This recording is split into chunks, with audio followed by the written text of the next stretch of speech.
Hello students, आज हम BSc third year में आपको आज मार्कर जीन्स बताने वाले हैं। मार्कर जीन होते क्या हैं, ये शॉर्ट क्वेश्चन में आपसे पूछा जाता है मार्कर जीन के बारे में। तो मार्कर जीन्स ऐसे प्रकार के जीन्स जिसको हम किसी टारगेट साइट्स पर मार्क कर दिया जाता है। ठीक है, ये तो नॉर्मल लैंग्वेज है, लेकिन हमें यहाँ पर जो आपकी नॉर्मल लैंग्वेज हमें यूज नहीं करना है। आप वर्ड टू वर्ड तो नहीं लिख सकते, ये कोई भी नहीं लिखता है, लेकिन आपको इस बात को बहुत समझना जरूरी है कि यहाँ की लैंग्वेज आपको परफेक्ट लिखनी होती है। इसमें आप मनगढ़ंत अपनी कोई भी बात आप सोचें कि आप इसको लिखेंगे तो ऐसा नहीं होगा।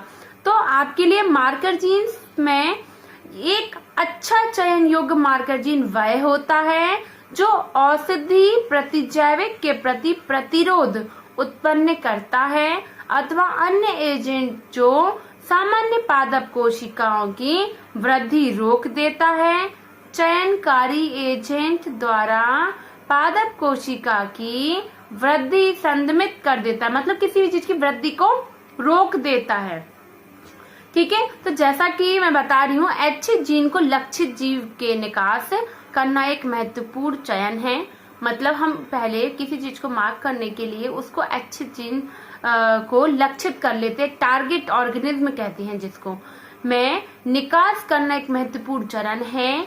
लक्षित जीव में जीन की डिलीवरी हो चुकी है, जिसको हमने लक्ष्य किया, हमने सोच लिया कि मैं इस पर टारगेट करना है, हमने उसको लक्ष्य कर लिया। उस लक्षित जीन में हम टारगेट जीन में हम क्या कहते हैं, निकास करना एक महत्वपूर्ण चरण है कि हम पहले उसमें निकास करें। लक्षित जीन की डिलीवरी हो चुकी है या नहीं, इसकी पहचान वेक्टर में उपस्थित मार्कर जीन की अभिव्यक्ति के आधार पर की जाती है। ठीक है, हमने उस पर उसकी अभिव्यक्ति कर ली। एक अच्छा चयन योग्य मार्कर जीन वह होता है जो औषधि प्रतिजैविक मतलब एंटीबायोटिक्स के प्रति प्रतिरोध उत्पन्न करता है। समझ रहे हैं आप, उसके प्रति वो प्रतिरोध व्यक्त कर रहा है, ऐसा मार्कर जीन। अथवा एक अन्य एजेंट जो सामान्य पादप कोशिकाओं की वृद्धि को रोकता है। चयनकारी एजेंट द्वारा पादप कोशिकाओं की वृद्धि संदमित कर देता है और वो किसी अन्य की वृद्धि को भी रोक रहा है। ठीक है, तथा धीरे धीरे मृत कर देता है और उसको धीरे धीरे मृत कर देता है। मतलब सीधी सी बात है, आप सभी जानते हैं हम क्यों एंटीबायोटिक दवाइयां खाते हैं। एंटीबायोटिक्स मतलब हमारे अंदर जो भी कीटाणु जीवाणु मतलब जो भी कमियां हैं, गंदे जीव हैं, उन सबको नष्ट कर दे, हमें कोई रोग ना हो, कोई हानि ना हो। तो इसी प्रकार से एक प्रकार से एंटीबायोटिक्स के रूप में उसमें रोग होने संदमित चीजों को संदमित करता है, रोकता है, अवरोध का कार्य करता है, प्रतिरोधक क्षमता है इसमें। ठीक है, अथवा उन्हें धीरे धीरे वो मृत कर देता है, मार देता है। ऐसे एजेंट जो कोशिकाओं को तेजी के साथ मृत कर देता है, कोशिका अतः फिनोलिक यौगिकों को मुक्त करता है तथा मुक्त कोशिकाओं से अन्य पदार्थों को स्रावित भी करता है। वह समझ रहे हैं आप, अन्य पदार्थों को स्रावित भी करेगा आवश्यकता पड़ने पर, जो शेष प्रतिरोधी कोशिकाओं की वृद्धि के लिए विषैला होता है। जबकि और कोशिकाओं के लिए तो वो विषैला काम करता है, लेकिन हमारे लिए कोई इफेक्ट नहीं डालेगा हमारी बॉडी पर।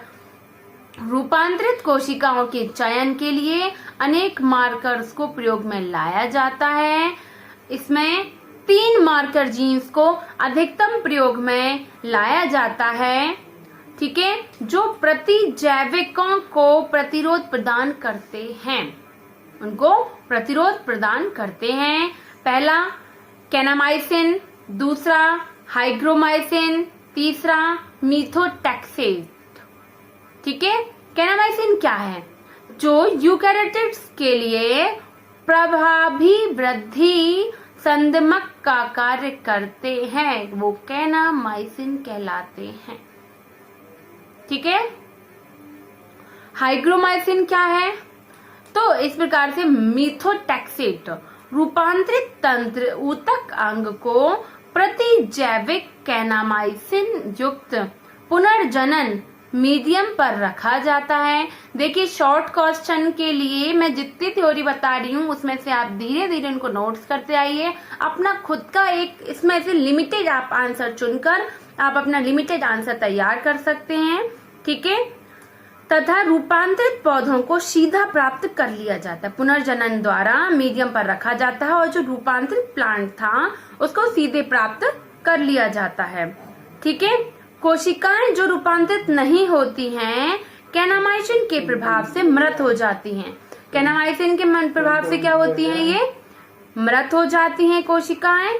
विषमांगी एक्सप्लांट जैसे कैलाई, ठीक है, अथवा बिना रूपांतरित ऊतक टिश्यू प्रारंभिक चयन से छुटकारा पा जाते हैं। कैनामाइसिन के प्रभाव से कोशिकाएं मृत तो हो रही हैं, लेकिन जो विषमांगी एक्सप्लांट हैं, मतलब उसके पुराने एक्सप्लांट्स हैं, जैसे कैलाई, बिना रूपांतरित ऊतक, जो रूपांतरित नहीं हुए ऊतक, प्रारंभिक चयन से छुटकारा पा जाते हैं।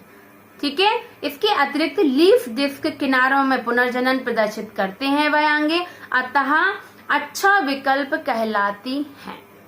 ठीक है, इसी प्रकार से marker genes for selection and scoring the transformed cellular calluses और सूट्स, मतलब रूपांतरित कोशिकाओं बटे या कैलसेस या प्रोरों के चयन एवं हिसाब के लिए मार्कर जीन्स किस प्रकार से संदमित, किस प्रकार से उपयोगी माने जाते हैं।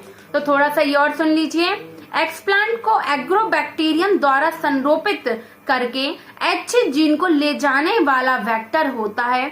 एच जीन जो हमने चुना हुआ था उसको ले जाने के लिए एक वेक्टर वाहक कार्य करता है, उसको ले जाएगा। हमको रूपांतरित कोशिका ऊतकों को चयन करने की आवश्यकता होती है। अगर किसी भी चीज में आपको एक्सप्लांट करना है, उसको यहाँ से वहां किसी दूसरे में प्लांट करना, एक्सप्लांट की क्रिया भाई कहलाती है। वो अगर आपको एक्सप्लांट करना है तो आपको पहले उसको चयन करना होगा कि वो उस चीज एक्सप्लांट के लायक है भी या नहीं। ठीक है, और यह चयन योग्य मार्कर जीन की उपस्थिति में सरलता पूर्वक हो जाता है। और ये चयन किसके माध्यम से? मार्कर जीन के माध्यम से आसानी से हम चीजों को चयन कर सकते हैं जो वेक्टर में उपलब्ध होते हैं।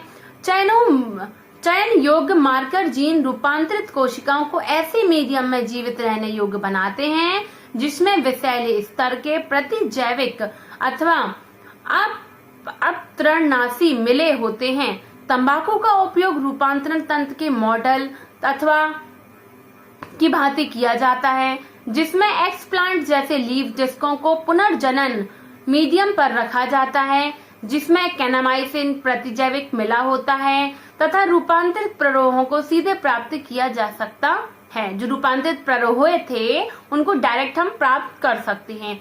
कोई कोशिका जो रूपांतरित नहीं होती है या नहीं हो पाती है, कैनामाइसिन की उपस्थिति के कारण मृत हो जाती है, वो क्या होगी? डेथ हो जाएगी।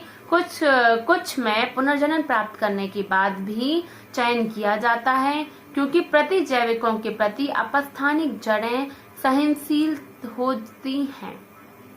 कैसी हो जाती हैं अपस्थानिक जड़ें? सहनशील हो जाती हैं। ठीक है, तो इसी प्रकार से जीन स्थानांतरण के लिए कैसे उपयोग किया जाता है मार्कर जीन्स के बारे में मैंने यहाँ बता दिया है और इस प्रकार से हम आसानी से इनका चयन कर लेते हैं। ठीक है, तो आज के लिए इतना ही। मार्कर जीन एक शॉर्ट क्वेश्चन है, तो आप इसी वैसे कुछ जो आपको पॉइंट्स अच्छे लगे आप उनको नोट कर लीजिए और मार्कर जीन क्लियर हो जाएगा। ठीक है स्टूडेंट, थैंक यू।